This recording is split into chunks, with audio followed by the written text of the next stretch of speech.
Regis, congrats on getting all the way through, showing a lot of toughness and grit. You mentioned Devin better than you thought he was in power and speed.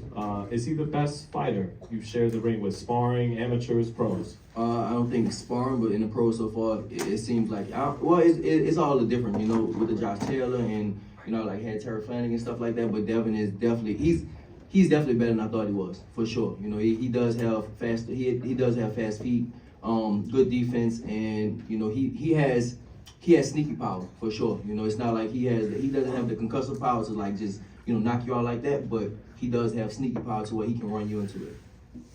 Regis, what surprised you in there tonight at the back? What surprised you in there the most about Devin? Was it his speed? Was it his Yeah, it was his speed. Trying to catch up to him. You know, I was trying to catch up to him, trying to get to him, and it just seemed like I just, you know, like just couldn't get to him. You've achieved a lot in the sport. Obviously, you've been world champion before. Is that the goal for you to sort of get back on the horse and just try and, you know, three-time be champion. in a belt for Three-time champion. Yeah, three-time champion. Something I did have in mind. Maybe it might be too soon right now, but I do want to leave the sport and do MMA. I want to do that, but I do want to be a three-time champion before I do that. Three-time at 140, then after that, I do want to go ahead and switch to MMA, but three-time champion first. Regis, were you surprised that he was so dominating, and why all of a sudden MMA?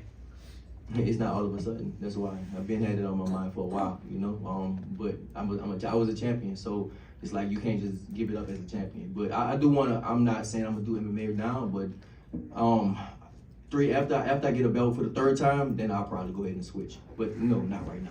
Is there another champion that you have your sights on, Matias or someone else at 140? Yeah, I mean, it's the other champion is Matias out there. Then they have Tio and Rolly. So, you know, either one, I'm gonna talk to Eddie and see what we can do and see if I can go ahead and get in line for one of those belts.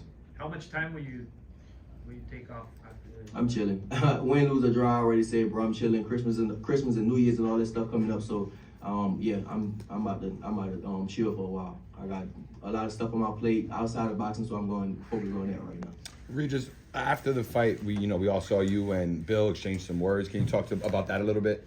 I told him I keep the same energy, you know what I'm saying, no matter what, bro. Like, one of his partners came over there, that one I called a crackhead. I was like, bro, I still keep the same, I still think y'all crackheads. I'ma still keep that same energy no matter what you say. But, you know, it was all love. You know, we sold this thing out, we sold this house out, bro. I don't know what pay-per-view did, but I'm pretty sure pay-per-view did good. And at the end of the day, that's what we do it for. You know, I started boxing when I was 16, 17, and, you know, I never thought I would get to a point like this to, you know, do pay-per-views and do these type of numbers, but, you know, we did it, and, you know, I'm a part of that, so I'm happy about it. Follow-up question for you, champ. Can you just speak about maybe your words with Devin a little bit and what that exchange was like? like? You better than I thought. I said, bro, I'm not gonna lie, you better than what I thought you was, you know, for sure. You know, when you, like, every time when you get in the ring, you always you play these visions in your head over and over and over, and, you know, it definitely wasn't what I thought. You know, he was better and quicker than what I thought, for sure. Regis, Muhammad Mubarak with the Electronic Urban Report.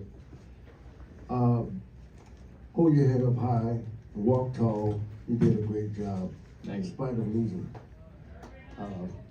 You're still a champion to the people, and I wouldn't give up if I was you. Oh, no, I'm not giving up. I'm definitely not giving. Thank you for the words, but I'm definitely not giving up, for sure. Like I said, three-time champion. That's my goal right now. Last question. It's Lalo from Lalo's Boxing. Do you feel that you want to still campaign at 140, or do you want to champion, 140? Any stand at 140? 140. All right. Okay, thanks, Regis. Regis, if the fight presents itself at 147, would you take it? Three-time at 140. That's what I want. I want to be a champion again. What's up, baby?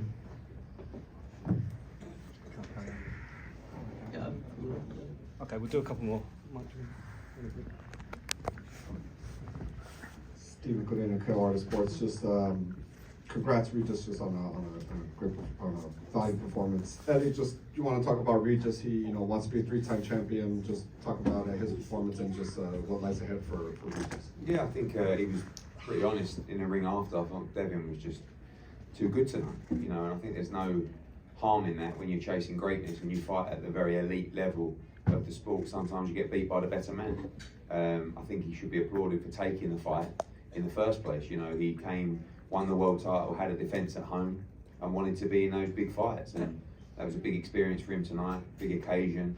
I think he'll learn from it. Frustrating fight for him because of Devin's speed of foot and his skill, and he couldn't get going in the fight. But he's going to be an exciting fight, and obviously now you've got a lot of guys at 140 chasing the world championship, and that's now the aim for him again. Got to come back as a challenger and try and win a belt again. And like you say, a 3-time world champion is a hell of an achievement. I mean, a 1-time world champion is a hell of an achievement. So that's got to be the new aim once he has a little break. Regis, That shit up, boy. you look, obviously, Josh Taylor, that was a close fight. You came back really strong. After this fight tonight, what do you think is the key to retooling? Obviously, you're a hard worker and you know what it takes to get to the top. I think just focusing on better skills. I'm not gonna lie. I told everybody, all my people in the dressing room, they crying. I'm like, bro, pick your head up. You know what I'm saying? Like, it's a fight. You gonna win, you gonna lose at the end of the day. And I'm not gonna lie, for this fight, I trained my ass off. I trained for 4 months, and it just wasn't good enough. And sometimes that's what's gonna happen in life. You can train, you can do everything, but it might just not be good enough. But you know what I'm gonna do? I'm gonna go back to the drawing board, and I'm gonna get better. That's what I do. I go back and I get better and better. And I'm gonna look at the film and see what I have to improve on, and that's what I'm gonna go do. And just come back strong and come back and get better. And you went to Josh Taylor's, not his hometown, but his home area in the UK. Mm-hmm. Came to Haney, the Bay Area tonight, and you fought a really good fighter, obviously. What do you think you can learn from this performance that will make you better after the same thing as Josh Taylor fight? Well, as far as that, it was a different style. Just work on my footwork. Definitely, it was like I couldn't get to him. I was trying, and then just couldn't get to him. That's all. So I have to. That's something I definitely have to work on. Go back to the gym and go back to the drawing board and work on my footwork. Regis, we came in a little late, sorry, but when did you sense that maybe he was stronger than you expected? Man, I was just on the canvas. I was like, what happened? You know what I'm saying? I was just like on the canvas and stuff like that, but he doesn't have the power. He doesn't have power to where it's, it'll hurt you, but it's the quick power. And I was like, all right, this dude, he does have, you have to watch out for that. You just can't run in with him, so I think that's when I realized it.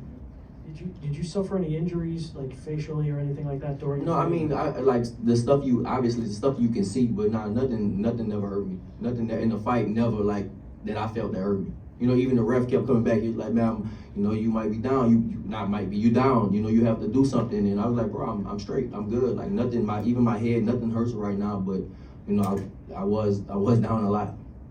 You never felt like you were in trouble or anything, like you were, No, I never felt in trouble. I definitely never felt in trouble, nothing like that. Regis, I'm just curious because you said he's the best that you fought in the pros and amateurs, but you said not sparring. I didn't spar with Austin Trout. I sparred with the Charlo twins and stuff, so that's a little different. Gotcha. Regis, I just wanted to ask you, what in Devin's arsenal gave you the most trouble? What did you? His footwork. It was quick. It was hard to get to him. That's the main thing. It was real hard to get to him. His jab was good and quick, but I started kind of picking up on it a little bit, start catching it, start moving my head, but his footwork was, definitely better. It was hard to get to him. Regis, just between Josh Taylor and Devin Haney, who would you say is a superior fighter? Right now, Devin Haney, for sure. Devin Haney, for sure, yeah. Back then, Josh Taylor. Right now, Devin Haney. Good.